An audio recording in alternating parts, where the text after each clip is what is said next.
Hello everybody, my name is Red. This is exactly what Liverpool need, isn't it? Bloody Mo Salah got the beer virus, out for at least 2 games. It says here on Sky Sports, Mohamed Salah's in high spirits and not showing any symptoms after having his diagnosis confirmed by a second test, but he remains a doubt for Liverpool's clash with Leicester next Sunday.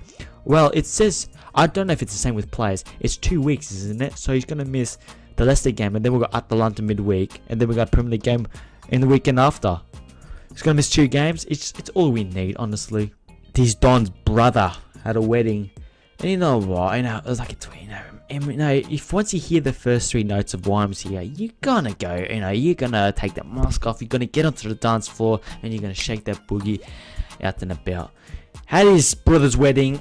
It's a shame. A video was coming out and someone behind him just sneezed. About 6 people behind him sneezed. They're like, oh boy, Salah, no. Why is the international duty during a fucking world pandemic? It still blows me mind. What's the reason? No one's asked. It's shite. Poor bloke. Honestly, Joe Gomez, you've got to feel sorry for him. Another big injury for him. Another knee injury, another leg. Long-term injury. It's just gutting for him. It is. I think this is his 3rd big injury, and all of them I think have been during around the knee area. Southgate said that it happened when no one was around him.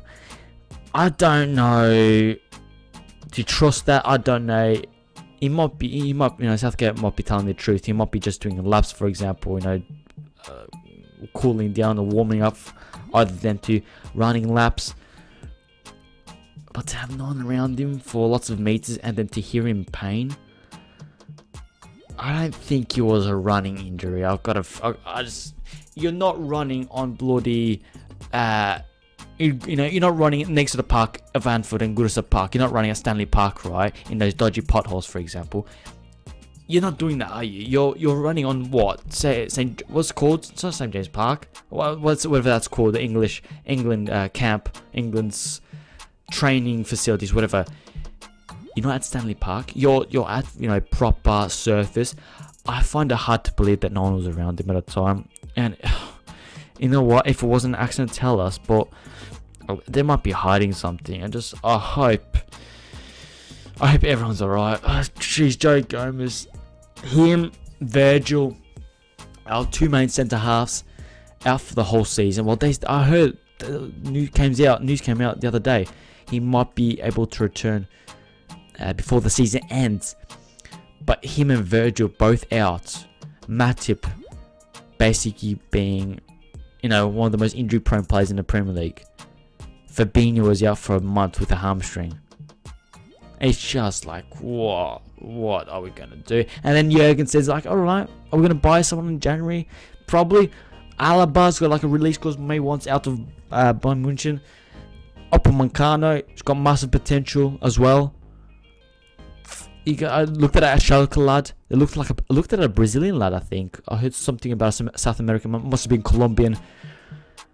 But we're going to move for January. We're going to basically move for our 2021 plans. No, what I mean is 2021 summer, move it 6 months or a year earlier, basically, our transfer plans. And we've got to get a defender. Matip is not going to stay fit for more than 3 games in a row. Look, Matip is one of those players. He doesn't need 5 games in a row to get match fit or match sharp. We dropped him into the Everton game and he was sound. We dropped him into the City game and he was one of the best players on the pitch. Like you can do with Matip, but he can't be consistent because he's just too injury prone. Fabinho, we're gonna rely on Fabinho at centre back. That's gonna be his position this year, centre back. We've got Thiago, perfect. He can play midfield. Henderson had also injury problems. Wijnaldum's good. Wijnaldum's availability and it's so underrated. I keep on talking about this. The most underrated stat in football is games available for. Are you reliable enough to say, okay, you're going to be fit for this game, or are you not? Are you definitely going to be alright for this game? Or could you have a little nickel? Could you have a little soreness in your muscle there that could pull you out for a couple of days and it will just stuff up the plans for the team? Games available, and Wijnaldum, he just stays fit. It's incredible. Henderson's had a couple of niggles this year, but he's back. Kate is slowly coming back. Oxlade-Chamberlain slowly coming back. Curtis Jones getting minutes into his legs. He's still young. It's going to be tough, but Fabinho's got to play centre back, and we just got to hope that Nat Phillips, Reece Williams, Matip even can stay fucking fit alongside Fabinho until at least the January transfer window. But it's going to be tough. It's going to be tough. Gomez, he's had 2 to 3 big long-term injuries that he's had to deal with, and imagine like the mentality of him years to like, fucking hell, this again, is it? Fucking hell, is it this again? But at least he's got, he's got Virgil there, he's got Oxlade-Chamberlain, so he's got to have, he's gonna have good support around him. He's gonna have, he's not gonna be on his own. When Brewster and Oxlade-Chamberlain had big long-term injuries, they built camaraderie together. They became, best mates, and obviously not best mates in terms of chemistry on the pitch, but best mates in like, hey guy, laugh about, and being proper mates off the pitch. And you gotta hope that their friendship gets even better because they'll be spending time in rehabilitation. Yeah, unfortunate. And hopefully these two will be alright to face Leicester. I'm pretty sure Thiago is looking a bit closer. Fabinho was, I think, just missed out on training just before the City game. But these two will be massive. Thiago will be holding that midfield alongside Henderson and probably Wijnaldum. And Fabinho, fuck me, he just needs to stay fit for the rest of the season. And that'll be massive, like good luck for us if he stays fit. We just need him. Thiago, he just, turns the midfield. He just dictates that midfield, and him and Henderson alongside, that's going to be such a good partnership building. And when you got Fabinho and someone else, during the centre, next to him at centre back, you need good midfield. You need protection. You need to keep the ball, especially.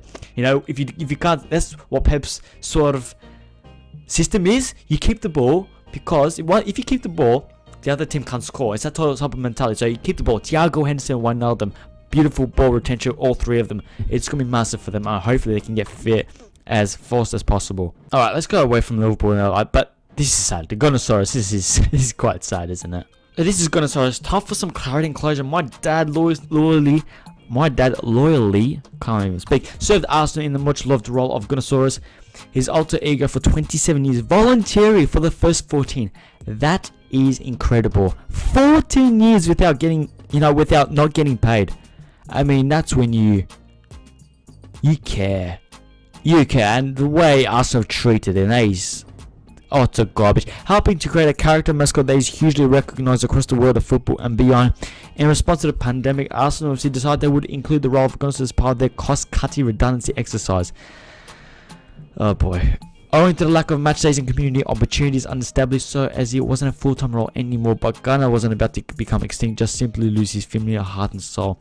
That's heartbreaking, isn't it? 14 years without not getting paid. Voluntary.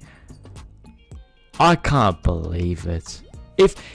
I'm sure he had a side job with it, but alright, cut the wages, but not fucking redundant. I know there wasn't. It's just a sad way to go, isn't it? He fucking did a lot for the club, didn't it? Helped the fans and the club bring closer together, I guess, isn't it? Hey, we want the fans of what? Fuck off those TV Sky executives. They can fuck off. The pay-per-view model is being fucked off. Yes, who would have thought that £15 per game? Who would have thought that that's gonna break down? The announcement signals that the Premier League has decided to discontinue its initiative to make games available for a fucking pay-per-view model.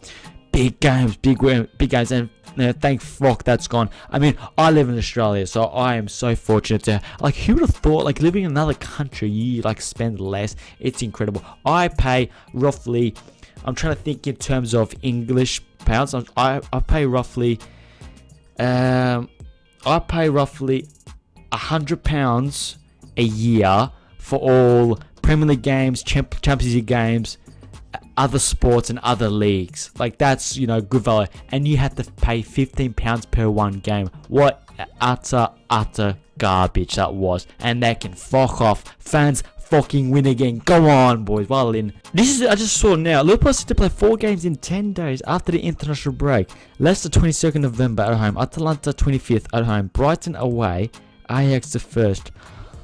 Holy shit, the fucking hell. Not 1 ounce of thought or sympathy for the players or welfare. This is... other countries, this is what I do not get. Other countries, like, the La Liga, Bundesliga, whatever, French league, they help the bigger teams because they know they're playing in Europe. The Europa League, Premier League, Europa League, Champions League teams. They help them. They put it on Sunday. They give more hours of rest. This is hard. This is fucking hard. And England, the English media, the way English mentality is like, oh, you get paid 150 grand. You think you want an extra day off, you fucking little bastard. That's the English way of thinking. And it's fucking stupid. I know this is Champions League and Premier League, but that is ridiculous, isn't it? And as every single squad, every team in Europe's squad is gonna get tested big time, and you're gonna see lots of calf injuries. The one Trent guy, you're gonna see lots of muscle tissue injuries, lots of them during the 70th, 80th minute cramp. You're gonna see lots of them. Oh yeah, do follow us on Twitter and Instagram, by the way. Alright, that's it. If you've enjoyed the video, like the video and subscribe. Also subscribe to my second channel, and I will see you guys later.